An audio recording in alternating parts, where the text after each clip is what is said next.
A la siguiente que exponga ya van a estar más tranquilos. Bueno, este tema es súper importante, chicos. Todos oídos. Bueno, ¿qué es la insuficiencia cardíaca? Este va a ser un síndrome clínico complejo que va a presentar signos y síntomas debido a algún deterioro estructural o función del llenado ventricular o fallo en la fracción de eyección. Se va a dar por estos tres parámetros, por los elementos contráctiles del corazón que tengan un menor desarrollo, aquellos que tengan una respuesta heterógena a las catecolaminas y por inmadurez del sistema de conducción. Antes de eso, prácticamente la insuficiencia cardíaca es la incapacidad del corazón de ¿qué? De abastecer con el flujo sanguíneo adecuado a todo el territorio del cuerpo. En otras palabras, por cualquier causa que sea, su compañera atrás ha indicado más o menos, ¿no? O sea, hay algo de las causas, se podría decir de por qué, pero generalmente todas las enfermedades que se va a mencionar son causas de que el corazón falla como bomba, ¿sí? De que esa fuerza, esa contractilidad, ese ritmo que tiene que tener normalmente para que el cuerpo esté bien equilibradito en otras palabras, va a fallar como bomba, por alguna causa que vamos a ver más adelante. Siguiente. Las causas principales las vamos a dividir en dos grandes grupos, causas cardíacas y no cardíacas. Las cardíacas vamos a tener las cardiopatías congénitas, aquellas que sean un shunt de izquierda a derecha y no cianógenas, o aquellos que tengan insuficiencias valvulares y por sobrecarga de presión. Luego tenemos los corazones estructuralmente normales, pero que pueden llegar a desarrollar una miocardiopatía y una disfunción miocárdica. Esto debido a poscirugías cardíacas, por ejemplo la de Mustard, que se utiliza para la transposición de grandes vasos, y la de Fontan para aquellos pacientes que nacen con ventrículo único funcional. Luego tenemos las causas no cardíacas, que se va a dar por un aumento de la precarga, un aumento de la poscarga, un aumento de la demanda y alteraciones del transporte de oxígeno. Antes de eso está bien bonito, ¿por qué? Porque les está indicando la causa, o sea, puede haber una insuficiencia cardíaca por sepsis, un shock séptico, puede fallar el corazón por una infección generalizada, sí, y a veces por eso es tan fuerte la infección que es un shock séptico que el corazón falla como bomba y se quema, y el corazón sanito. No tiene nada de cardiopatías, no tiene nada de miocardiopatías, nada, y se supone que ha muerto por eso, ¿sí? Entonces, aumento de falla del riñón es falla del corazón. Aquí, hipertensión arterial sostenido que no tenga tratamiento puede ocasionar tranquilamente una insuficiencia cardíaca, ¿sí? Sepsis, como ya hemos hablado, y la anemia, aunque es muy raro, chicos, en niños es frecuente. ¿Por qué? Porque hay etapas de la niñez, digamos, de edad pediátrica, donde hay anemias fisiológicas y también anemias que sí van a ser muy patológicas. El hecho de que haya poca sangre en el cuerpo va a hacer cansar al corazón y que puede ocasionar una falta de transporte de oxígeno y falla del corazón, ¿sí? Siguiente. Esta es otra clasificación teológica, pero según su mecanismo. Vamos a tener según su disfunción ventricular y según la contractilidad preservada. Respecto a la disfunción ventricular, vamos a tener un corazón normal, pero que puede llegar a desarrollar todas estas patologías. No las voy a mencionar, las pueden ver, porque si las explico vamos a estar. Luego tenemos las cardiopatías congénitas. Bueno, es un defecto complejo, concurrente o en quemada que le dicen, tras la corrección tardía de una cardiopatía. Luego tenemos la contractilidad preservada, en la cual vamos a dividirla en dos grupos. Aquellas que van a tener una sobrecarga de volumen y sobrecarga de presión. En la de sobrecarga de volumen vamos a tener un shock de izquierda a derecha, insuficiencias valvulares y algunas causas que no van a llegar a ser cardíacas. Luego la sobrecarga de presión, que vamos a tener específicamente del lado izquierdo del corazón una estenosis aórtica, una coartación o una hipertensión, y del lado derecho una estenosis pulmonar y hipertensión pulmonar. Me parece muy interesante esta clasificación. Prácticamente abarca todas las patologías que puede ocasionar una insuficiencia cardíaca. La mayoría de estas hemos visto, estas hemos mencionado, sí, pero en otras palabras, sabes, cuando dice disfunción ventricular, prácticamente está hablando de la falla del ventrículo izquierdo como bomba. ¿Sí? Eso está. Y cuando dice contractilidad preservada, prácticamente la fracción de eyección del ventrículo izquierdo está normal, son otras causas. ¿Sí? Siguiente. Bien. Esta es la etiología según la evolución y por la edad. En el periodo fetal, estos pacientes pueden llegar a tener taquiarritmias fetales. Las anemias hemolíticas igual predisponen a una insuficiencia cardíaca, transfusiones fetomaternas, bloqueos auriculoventriculares. Antes de eso, estas taquiarritmias fetales es muy frecuente. Interrumpen inclusive en prematuros, detectan que están con alguna taquicardia o bradicardia fetal a interrumpir el embarazo. ¿Qué tenemos que, la función de nosotros, buscar la causa de por qué puede estar así? Taquicárdico porque puede haber un sufrimiento fetal agudo, sangrado de madre, qué sé yo. Bradicardia porque puede que la madre sea, digamos, lúpica, por ejemplo. Tenemos que buscar nosotros bloqueos. Esto es importante. Anemia hemolítica, transfusión feto-fetal. A veces cuando hay dos gemelos y a uno le llega más sangre que al otro le ocasiona anemia. Dentro de la panza ya está con insuficiencia cardíaca el bebé y nace descompensado. Entonces todo esto ocasiona en trastornos del corazón que puede llegar a una insuficiencia cardíaca dentro de la panza de la mamá. ¿Sí? Ahora, cuando ya nació la bobita, esto más ocurre en el periodo neonatal. Vamos a tener los recién nacidos que van a llegar a ser prematuros, recién nacidos de término menor de 2 a 3 semanas, pero que tengan un ventrículo izquierdo hipoplásico o una infartación. Recién nacidos de término mayor de 2 a 3 semanas que tengan comunicaciones interventriculares y asfixia neonatal. les explico. Prácticamente son las edades que pueden presentarse las cardiopatías que ya hemos visto. Por ejemplo, a nivel prematuro, ¿qué dijimos? Una persistencia del conducto arterioso. A nivel ventrículo izquierdo hipoplásico, coartación, esto hemos visto. ¿Por qué asfixia neonatal, chicos?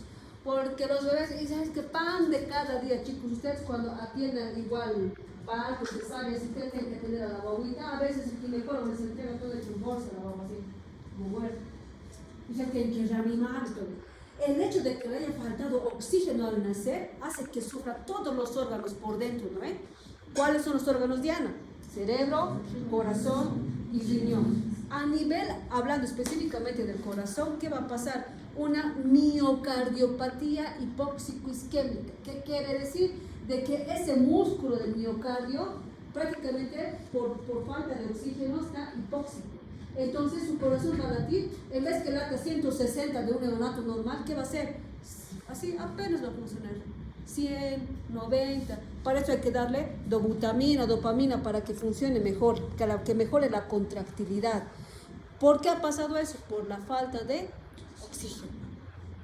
Entonces, bebés que nacen con Apgar muy bajo, asfixiados, que necesitan reanimación, ustedes de seguro dicen valoración por cardiología, y el cardiólogo lo primero que hace es ¿qué cosa? Ve cómo está funcionando la contractilidad y ver la FEBI, se llama la fracción de eyección del ventrículo izquierdo. ¿Cómo está la contractilidad de ese ventrículo izquierdo? Entonces, si te da el diagnóstico de miocardiopatía hipóxico-isquémica, ¿qué quiere decir? De que realmente ha sido muy serio esa falta de oxígeno, ¿sí? ¿Y hay lactantes mayores que hay? El shunt de izquierda a derecha, valvulopatías, miocarditis y en la enfermedad de Kawasaki. ¿Se acuerdan que les hemos dicho que los shunts de izquierda a derecha, cuando no se controlan bien y más adelante dan problemas? Eso es lo que estamos hablando, de la CIA, CIB, los que se complican, ¿verdad?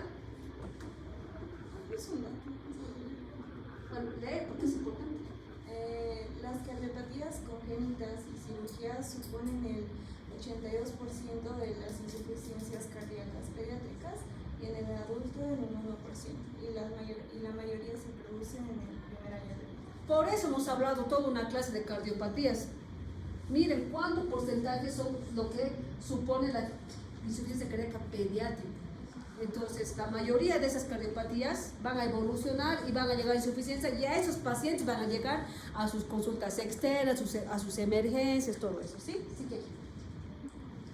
Esta es la etiología neonatal, pero a corto plazo. En el primer día de vida, lo que mencionamos, algunas causas como ser sepsis, isquemia, hipoglucemia, hipocalcemia. A nivel hematológico, síndrome anémico, policitemia. Estructurales, fístulas, hipertensión pulmonar persistente, y estos ya son más, se pueden realizar con el electrocardiograma. Luego, en la primera semana de vida vamos a tener trastornos estructurales, que serían los cortocircuitos, todas las patologías que mencionamos, hipoxias crónicas, las enfermedades de Kawasaki, miocarditis y algunas enfermedades endocrinas como ser el hipotiroidismo. Ya, siguiente, Ya, el diagnóstico en sí, la autora igual lo dijo, es clínico, pero también nos podemos guiar con otros exámenes. Los síntomas generales que va a presentar estos pacientes va a ser fatiga o cansancio cuando ellos estén jugando, realizando algún deporte o actividades cotidianas, y van a tener un estancamiento moderado, es decir, estos niños no van a llegar a clase adecuadamente. Antes de seguir, pues, adelante. Adelante. No te lo. Ya, siguiente.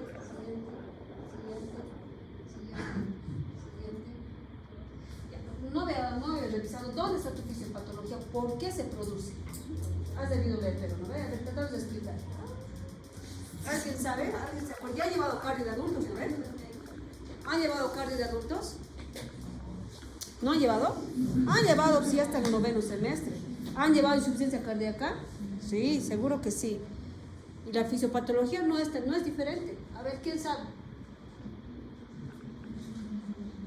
¿Qué pasa? Si el corazón está todo bonito y de repente empieza a bombear más lentamente, porque no disminuye la volemia, ¿qué va a pasar? Lo primero va a ir a disminuir la estimulación de los vasoreceptores que están en donde, a nivel de la aorta, ¿de dónde más?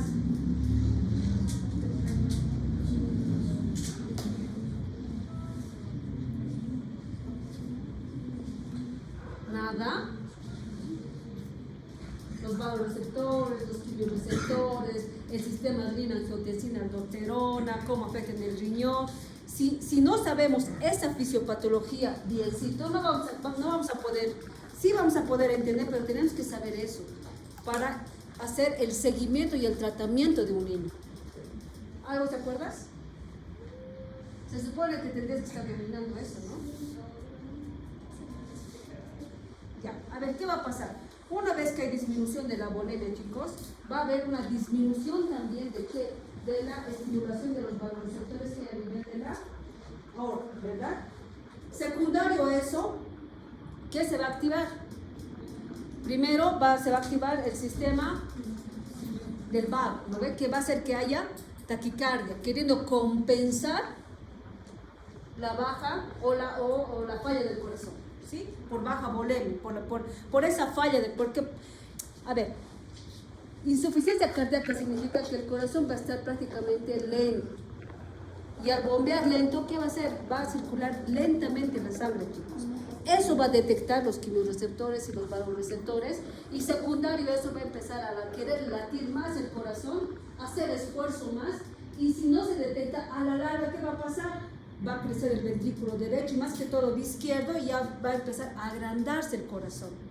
Secundariamente a esto, ¿qué va a pasar a nivel renal?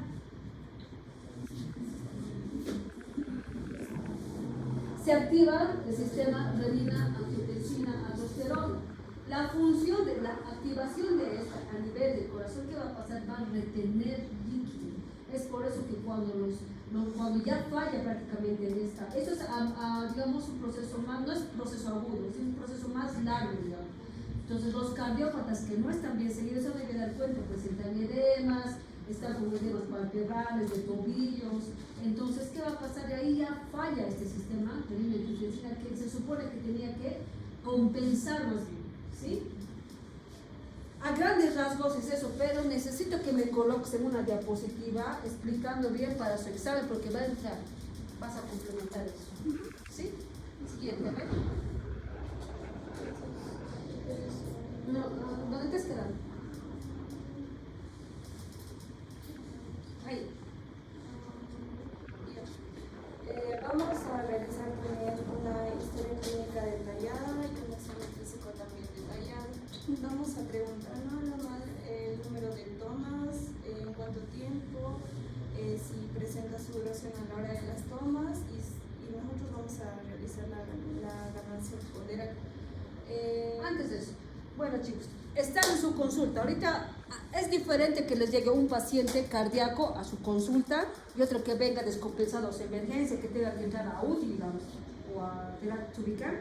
Entonces su compañera capaz nos está explicando primero cuando llega un paciente a tu consulta externa, porque desde ya hay patologías que tienen, por ejemplo, los que les expliqué, una CIA, una CIB que nadie diagnosticó y la baba te viene todo chiquitito, a veces cianotiquito, no puede subir de peso, la mamá se dice que se cansa. Si es lactante, ocurre lo que su compañera está diciendo. Digamos que toma, ya sea pecho o ya sea mamadera, toma muy pausado, se atora al tomar, o está tomando y empieza con diaforesis, y pese a que come bien, digamos, no aumenta de peso, y resulta que ustedes dicen, aquí hay algo. O es cáncer, porque así no, así los dos se comparten, o es una cardiopatía. Y le escucha en su pechito y resulta que hay un soplo que nadie diagnostica esa cardiopatía y es cardiopatía. Entonces, cuando son niños más grandes, esto pasa también. No rinden, se cansan, prefieren sentarse, entonces pueden sospechar de una cardiopatía. En ese caso, llega a su consulta y lo que tienen que hacer es ¿qué cosa? Es una evaluación no solo cardíaca, cardiovascular. Ahora vamos a explicar por qué. Claro. En la exploración física vamos a evaluar el color de piel, también el nivel de conciencia. En la inspección tiene que ser torácica, su forma de respiración y si el niño presenta edemas. En la palpación, de igual manera, tiene que ser torácica, abdominal y si el niño igual presenta hepatomegalia. Y vamos a palpar los pulsos tanto axilares y femorales. Y debemos hacer de manera constante medir los signos vitales y la presión arterial en las extremidades. Siguiente, ¿ver? Antes de eso, atrás. ¿Quiénes son mis alumnos? Tú, la del cintillito. ¿Te acuerdas que cuando hemos hablado de la anterior clase hemos dicho, capaz como médicos generales, veamos algo así, algo general, ¿verdad? Pero cuando ya uno es, digamos, cardiólogo, cuando más, digamos, va a esa área, no solo hay que ver esta parte. Unos 10 o 12 puntos hemos dicho, ¿verdad? ¿Qué son? ¿Cómo te llamas? Gabriela. ¿Qué es primero? Frecuencia cardíaca. ¿Cómo ustedes van a escuchar? Obviamente con un fonendoscopio, puede ser también con el palpando el pulso. Entonces, primero, ya sea que están auscultando a un neonato, de acuerdo a la edad, se han dado cuenta que la frecuencia cardíaca varía de acuerdo a la edad en pediatría. No es como en los adultos de 80, 100 y listo, no.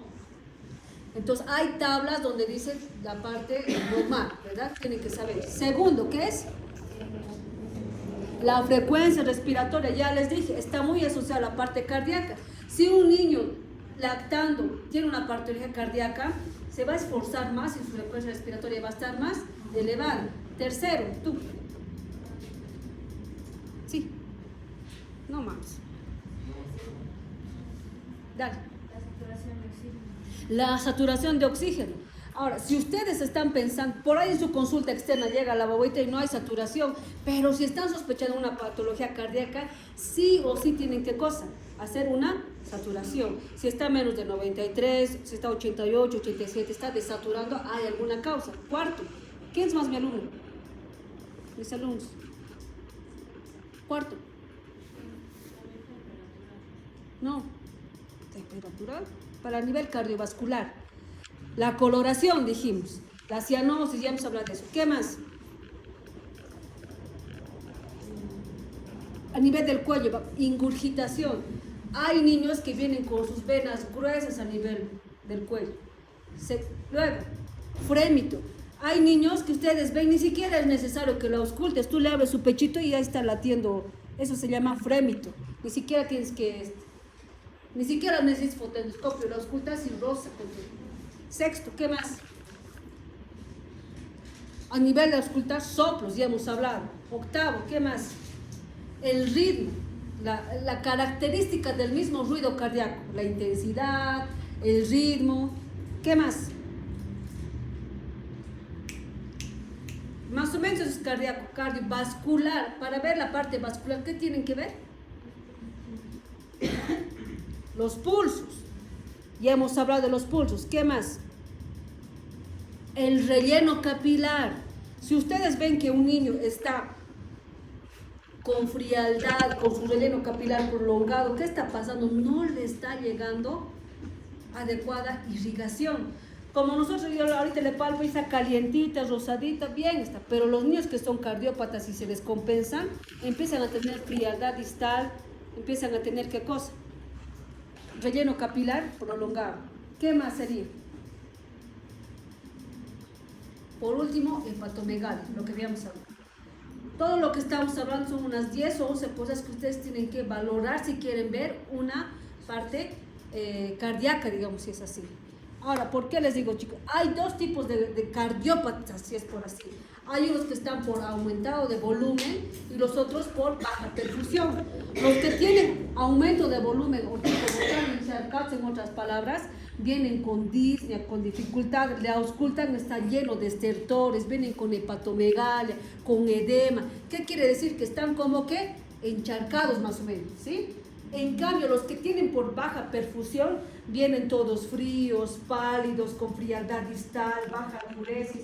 Esos dos tipos de cardiópatas van a ver. ¿Cuál es el peor? El segundo. Del primero pasa al segundo. Y a veces con los dos vienen los pacientes a emergencias. Vamos a ir diferenciando, de acuerdo, vamos a ir hablando. Dale. Ahora vamos a tener los síntomas por edad y los hallazgos físicos que vamos a encontrar en cada uno. Los bebés van a presentar taquimea, lo que dijo la doctora, diaforesis al tomar, irritabilidad y poco aumento de peso. Los niños pequeños presentan síntomas gastrointestinales, tos crónica y constipación. Esto es importante, chicos. Muchas veces las mamás van a ir por dolor abdominal. El dolor abdominal, chicos, es hasta en una infección urinaria, en una herida, en todo hay, pero es un síntoma también cardíaco. También van por eso. Tos crónica, piensan que es asma, piensan que es alergia, todo, y resulta que es un síntoma de una insuficiencia cardíaca, de una probable patología cardíaca. ¿Sí? Y en niños más grandes van a presentar intolerancia al ejercicio, anorexia y igual dolor abdominal. En el examen físico, si el niño presenta taquicardia, más extremidades frías, podríamos sospechar que presenta una perfusión insuficiente. Si presenta ritmo de galope, bueno, es un tercer ruido evidente, por lo menos nos podría indicar que sí hay algún problema cardíaco. Si presenta taquinea o retracciones intercostales, podría ser congestión pulmonar. Y si presenta hepatomegalia y edemas, podría guiarnos a una congestión sistémica. Y si presenta un soplo sistólico, podría ser alguna miocardiopatía hipertrófica o estenosis. Bien, prácticamente con lo que les he explicado, siguiente. ¿Qué mecanismos compensadores vamos a tener? Vamos a tener la disminución de la contractibilidad. Por lo tanto, cuando disminuye, vamos a poder tener pulsos débiles, oliguria y ritmo de galope. Va a haber una estimulación simpática que va a generar una taquicardia basal mayor a 150 en un lactante y mayor a 100 en un niño. Va a presentar sudoración y vasoconstricción periférica. Vamos a tener congestión venosa pulmonar, en el cual va a presentar disnea, taquimea, tos, sibilancias o crepitantes y cianosis. Y en la congestión venosa sistémica, hepatomegalia, edemas y ascitis. Este es un resumen, ¿no?, por edad. Sí, está bien. En el recién nacido va a presentar hipotensión o polinemia. En los lactantes diaforesis y no quieren tomar leche. En los escolares, tos y dolor gastrointestinal. Y en los adolescentes, síncope y dolor de pecho. ¿Se han dado cuenta que un niño, así por así, no va a llegar a una insuficiencia cardíaca de golpe? Hay estos mecanismos compensadores que cuando ya se agota y el corazoncito ya no da más, van directamente a emergencias y como para terapia intensiva. hay que intubarlos, colocarlos aminas, hay que poner diuréticos y todo eso para compensar lo que el corazón se ha agotado prácticamente. Pero antes que se agote esto, todo esto pasa. ¿Sí? Siguiente. Esta es la clasificación según la gravedad, que es la clasificación del Ross, que se va a basar en la alimentación, el crecimiento y el ejercicio. En la clase 1 el paciente va a ser asintomático, en la clase 2 va a presentar taquimia leve o diaforesis con la comida en el caso de los lactantes y disnea al ejercicio en niños más mayores. En la clase 3 va a haber una marcada taquimia, diaforesis igual con la toma, va a haber tiempos prolongados de la alimentación, más escasa ganancia ponderal y marcada disnea al ejercicio. Y en la última clase, los síntomas ya los presenta en reposo, que serían una taquimia, fiebre, quejido o diaforesis. Antes de eso, esta clasificación es muy buena, sí, pero generalmente se usa en pacientes ya diagnosticados de alguna cardiopatía que están haciendo seguimiento en su consulta. ¿Qué quiere decir? Que digamos le han diagnosticado a un niño con CIA, que no es tan grande, le están controlando con medicación, pero resulta que justo la mamá creció, nunca volvió a la consulta, ha fallado en cuantificar, en modificar las dosis de sus medicamentos, se descompensó y va así. Puede que vaya así en este tipo de cualquier clase. Entonces, ¿qué quiere decir? Ahí lo clasifica y se reajusta, dependiendo qué necesita, se da el tratamiento. En cambio, para una insuficiencia cardíaca aguda, es lo que usted les ha explicado, de la parte si está congestionado o si la parte si está con menos perfusión, ¿sí? Para eso sí. Pero esta clasificación que es muy buena es ya para un tratamiento, digamos, para un seguimiento crónico de una insuficiencia cardíaca, ¿sí? Siguiente. Bueno, este es su sistema de puntuación y vamos a evaluar las onzas por toma, en qué tiempo toma, frecuencia respiratoria, su patrón respiratorio, pulsos periféricos, si presenta ese ruido y el borde. Pero aclarando que esto es para lactantes, obviamente, ¿no? Hay otro para niños más grandes, ¿no tienes? Bueno, en los niños más grandes, más que todo varía en el esfuerzo. Sí, como en los adultos ya se toma. Si es que se hace pruebas de esfuerzo para ver cuánto varía sus principales componentes. Sigue. Estos son exámenes complementarios, que son los de imagen.